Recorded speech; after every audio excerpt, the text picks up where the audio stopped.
There's a particular kind of tired that arrives before anything dramatic has happened. It can show up in hearing one more "can you help" after a day of constant requests. On the outside, you may look normal. You may even smile answer and keep moving. Inside, though, something starts counting the cost. For people living with being needed all day, the hardest part is often not the moment itself.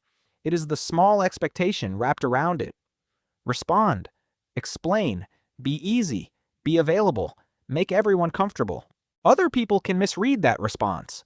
They may call it distant, complicated, antisocial, oversensitive, or ungrateful, but anger can be a late signal that your capacity has been used without a pause. That does not make every retreat healthy, and it does not mean one label explains a whole person. It simply means behavior has a context.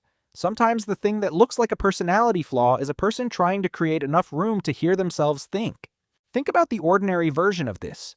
You notice the message, the invitation, the question, the expectation. Your body answers before your words do. Your shoulders tighten. You rehearse a reply. You wonder how much of yourself this moment will require. None of that has to mean you dislike people. It may mean your attention has already been divided all day, and one more demand feels larger than it looks from the outside. Modern life is especially good at turning small moments into open tabs. A notification can remain emotionally unfinished.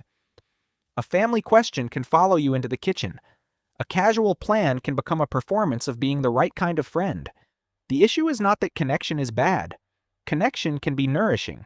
The issue is that connection without choice can begin to feel like surveillance obligation or a test you never agreed to take.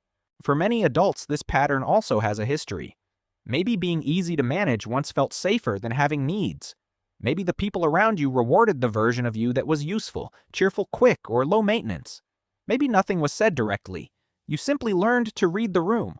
Those early lessons do not determine your future, but they can explain why a tiny request now carries an old emotional weight. This is why self-recognition matters more than self-accusation. Instead of asking, "What is wrong with me?" try asking, "What exactly is this moment asking me to spend?" Energy, privacy, attention, emotional labor. The answer may be surprisingly practical. You may need a quieter evening, a clearer boundary, more time before answering, or a way to connect that does not require performing at full volume. There is also a quiet social pressure around being needed all day. People often treat the visible behavior as the whole story. They see the delayed reply, the shorter answer, the declined invitation, or the careful expression. They do not see the inner math: how much stimulation has already happened, how much responsibility is sitting on the desk, how much emotional weather has been absorbed from other people. A compassionate interpretation does not excuse harm. It makes room for reality. You are allowed to be curious about what helps.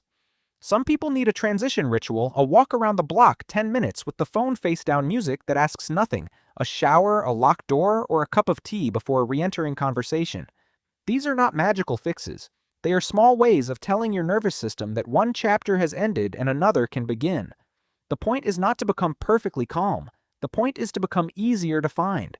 There's a difference between preference and fear, and you do not have to solve that difference in one dramatic breakthrough. Preference says, "This is how I recover." Fear says, "I am not allowed to be seen." Preference gives you energy back. Fear can make your world smaller. Both can exist in the same person, sometimes on the same day. The useful question is not whether you are perfectly healthy. It is whether your choice leaves you more like yourself afterward. That distinction can change how you speak to the people you love. A boundary does not need a courtroom argument. "I can't talk right now, but I can tomorrow." "I want to come, but I only have an hour." "I need a quiet night." Small, honest sentences are not cold. They are often kinder than saying yes while silently disappearing inside the commitment. It can help to stop treating every uncomfortable feeling as a command. Feeling awkward does not always mean you have done something wrong. Feeling tired does not always mean you are lazy. Feeling protective of your time does not always mean you are selfish. A feeling can be a signal, and signals deserve attention. But a signal is not a verdict. You still get to decide what kind of person you want to be in response to it. That is where a little self-trust enters the picture. Self-trust is not the belief that you will always choose perfectly. It is the belief that you can notice your limits, repair when necessary, and try again without turning one difficult moment into a story about your character. When the pressure rises, you do not need a grand explanation for your humanity. You need a pause long enough to choose what is true. People who care deeply are often especially vulnerable to confusing responsibility with total access. They sense a shift in someone's tone, remember the unanswered message, and start writing explanations before anyone has asked for one. Care is valuable, but care without edges can become a full-time job no one assigned you. You can be attentive without being permanently on call. You can be kind without making every other person's comfort your emergency.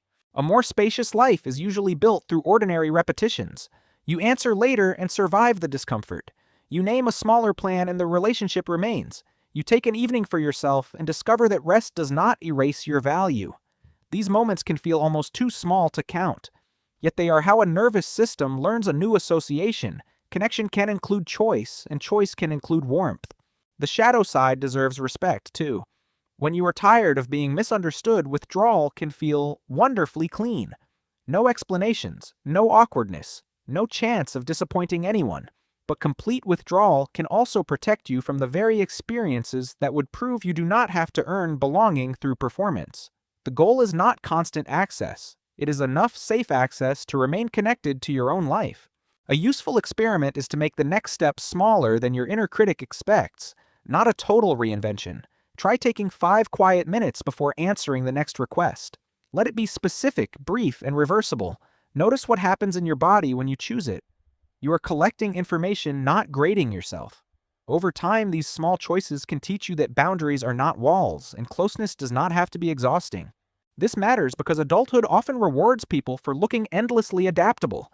We praise the person who is always on, always pleasant, always reachable, always willing to absorb the extra task. Yet a life built entirely around other people's comfort can leave no room for your own signal. Protected capacity is not selfish. It is one way of staying in contact with the person you are when the room gets quiet. Maybe you are not difficult. Maybe you have spent a long time translating yourself into a language that made everyone else comfortable. The next chapter is not becoming louder, tougher, or more available than you are. It is learning which forms of connection let you stay present without abandoning yourself. That is not a retreat from life. It is a more honest way back into it. If this feels familiar, notice the moment you most want to edit, hurry, or disappear this week, and ask what it is trying to protect.